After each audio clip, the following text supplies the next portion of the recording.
अघन मास में गुरुवार महालक्ष्मी व्रत करने से माता लक्ष्मी की कृपा प्राप्त होती है। घर में सुख शांति और समृद्धि आती है।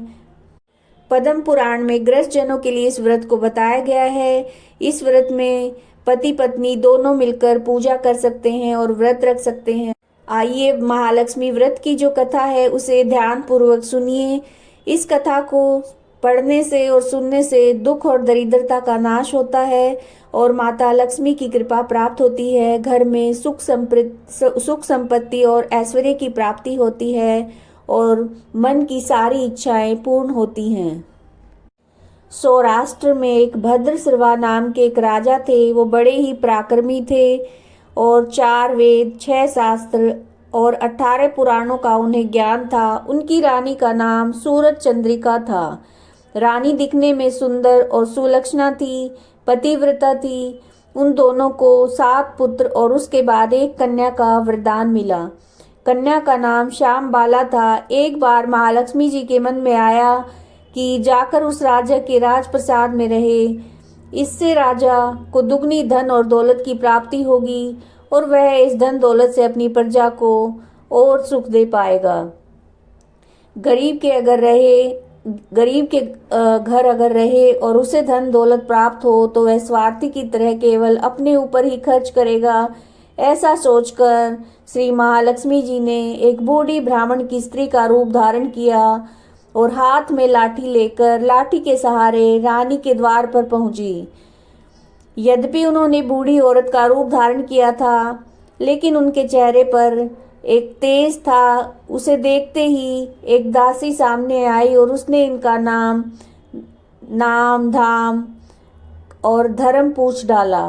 वृद्ध ब्राह्मणी का रूप धारण करने वाली माँ लक्ष्मी ने कहा, बालिके, मेरा नाम कमला है और मेरे पति का नाम भुवनेश है। हम द्वारिका में रहते हैं और तुम्हारी रानी पिछले जन्म में एक वैश्य की पत्नी थी। वह वैश्य गरीब था और दरिद्रता के कारण हर रोज घर में झगड़े होते थे। उसका पति उसे रोज मारता था। इन बातों से तंग आकर वो घर छोड़कर चली गई और जंगल में भटकने लगी। उसकी दुर्दशा पर मुझे दया आई। तब मैंने उसे सुख संपत्ति देने वाले श्री महालक्ष्मी व्रत की कथा सुनाई थी। मेरे कहने से उसने श्री महालक्ष्मी व्रत को किया और श्री महालक्ष्मी प्रसन्न हुई और उसकी गरीबी दूर हुई। उसका घर संसार दौलत, संतति और संपत्ति से भर गया। बाद में पति पत्नी दोनों परलोक सिधारे। लक्ष्मी व्रत करने के कारण वे लक्ष्मी लोक में रहे। जिन्होंने जितने साल महालक्ष्मी व्रत को किया उतने हजारों साल उन्हें सुख भोग मिला। इस जन्म में उसका जन्म राजघराने में हुआ, परंतु वो महालक्ष्मी का व्रत करना भूल गई है। उसे ये याद दिलाने के लिए मैं यहाँ पर आई हूँ। बुढ़िया की बातें सुनकर दासी ने उनको प्रणाम किया और महालक्ष्मी का व्रत किस प्रकार से किया जाए इस बारे में सब कुछ उसने बुढ़िया से पूछा। बुढ़िया का रूप धारण करने वाली महालक्ष्मी ने सारी विधि दासी को बताई। इसके बाद दासी रानी को बताने के लिए अंदर चली गई। अब राजमहल और वैभव में रहते हुए रानी को अपने ऐश्वर्य का घमंड हो गया था। संपत्ति और अधिकार की वजह से वो उन्मत्त हो गई थी। दासी द्वारा बताई गई बुढ़िया की बातें सुनकर वो आग बबूला होकर राजद्वार पर आई और बुढ़िया रूपी महालक्ष्मी पर बरस पड़ी। उसे यह मालूम नहीं था कि श्री महालक्ष्मी माता बुढ़िया का रूप धारण करके उसके द्वार पर आई हैं। परंतु रानी का ऐसा रूखा और अनादर भरा बर्ताव देखकर माता ने वहां ठहरना ठीक नहीं समझा और वो वहां से चली गई। राह में उन्हें राजकुमारी श्यामबाला मिली। उन्होंने श्यामबाला को सारी बातें बताई। श्यामबाला ने अपनी ओर से माता लक्ष्मी से क्षमा मांगी और माता को उस पर दया आई। उन्होंने श्यामबाला को महालक्ष्मी व्रत के बारे में बताया। उस दिन अघन मास का पहला ही गुरुवार था। श्यामबाला ने परम श्रद्धा से महालक्ष्मी व्रत को रखा और फलस्वरूप राजा सिद्धेश्वर के पुत्र मालाधर से उनका विवाह हुआ। वह धन दौलत ऐश्वर्य वैभव से माला माल हो गई और पति के साथ ससुराल में आनंद से दिन बिताने लगी। इधर श्री महालक्ष्मी जी का रानी पर प्रकोप हुआ और फलस्वरूप राजा भद्रसर्वा का राज्य और राज कारोबार नष्ट हो गया, यहाँ तक कि उनको खाने के भी लाले पड़ गए। ऐसे हाल में एक दिन रानी ने राजा से निवेदन किया कि हमारा दामाद इतना बड़ा राजा है, धनवान है, क्यों ना उसके पास जाया जाए, अपना हाल उसे बताएं, वो हमारी मदद जरूर करेगा। इस बात पर राजा भद्रसर्वा दामाद के पास रवाना हुए और राज्य में पहुंचकर एक तालाब के किनारे थोड़ी देर विश्राम किया। तालाब से पानी लेने आते जाते दासियों ने उन्हें देखा और विनम्रता से पूछताछ की। जब उन्हें मालूम हुआ कि रानी श्यामबाला के पिता हैं, तो वे दौड़ते हुए राजमहल में गई और रानी को बताया। रानी ने दासी के हाथ राज परिधान भेजकर बड़े ही ठाठ से उनका स्वागत किया, आदर सत्कार किया, खान पान करवाया। जब वे लौटने लगे तो सोने की मोहरों से भरा हुआ घड़ा दिया।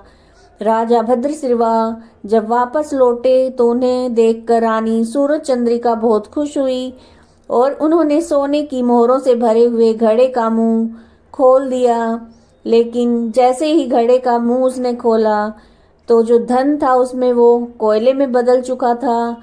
सब श्री महालक्ष्मी जी की प्रकोप की वजह से ऐसा हुआ। इस प्रकार दुर्दशा में कई दिन बीत गए। इस बार रानी स्वयं अपनी कन्या के पास गई। वो दिन अघन मास का अंतिम गुरुवार था। श्यामबाला ने महालक्ष्मी का व्रत किया और पूजा की और अपनी माता से भी व्रत करवाया। इसके बाद रानी अपने घर पर आई और महालक्ष्मी जी का व्रत रखने पर उसे फिर से अपना राजपाट, धन दौलत और ऐश्वर्य प्राप्त हुआ। वह फिर से सुख शांति और आनंदमय जीवन बिताने लगी। कुछ दिनों के बाद राजकन्या श्यामबाला अपने पिता के घर आई। उसे अपने घर में देखकर सूरज चंद्रिका को पुरानी बातें याद आई। उसे याद आया कि श्यामबाला ने अपने पिता को कोयले से भरा हुआ घड़ा दिया था और उसे कुछ भी नहीं दिया। इसी कारण श्यामबाला को पिता के घर आने पर उसका कोई भी आदर सत्कार नहीं हुआ, बल्कि अनादर ही हुआ। उसने पिता के घर में थोड़ा सा नमक लिया और अपने घर लौटने पर उसके पति ने उससे पूछा, अपने मायके से क्या लाई हो? इस पर जवाब दिया, वहाँ का सार लाई हूँ। पति ने पूछा, इसका मतलब क्या हुआ? श्यामबाला ने कहा, थोड़ा धीरज रखें, सब मालूम हो जाएगा। और उस दिन श्यामबाला ने सारा भोजन नमक डाले बिना बनाया और परोसा। पति ने खाना चखा और सारा खाना नमक के बिना था, इसलिए स्वाद नहीं आया। फिर श्यामबाला ने थाली में नमक डाला, इससे सारा भोजन स्वादिष्ट लगने लगा। तब श्यामबाला ने पति से कहा, यही मैं मायके से लाया हुआ सार है। पति को उसकी बात सही लगी। फिर वो दोनों हंसी मजाक करते हुए भोजन करने लगे। और ऐसा कहा गया है, इस तरह से जो कोई भी श्रद्धा भाव से श्री महालक्ष्मी जी की पूजा करेगा उसे माता लक्ष्मी जी की कृपा प्राप्त होती है, सुख संपत्ति और शांति की प्राप्ति होती है और सारी मनोकामनाएं पूर्ण होती हैं।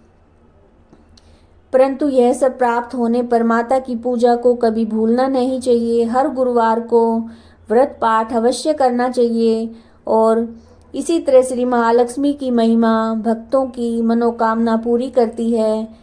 इस प्रकार ये श्री महालक्ष्मी जी की गुरुवार की कथा संपूर्ण हुई।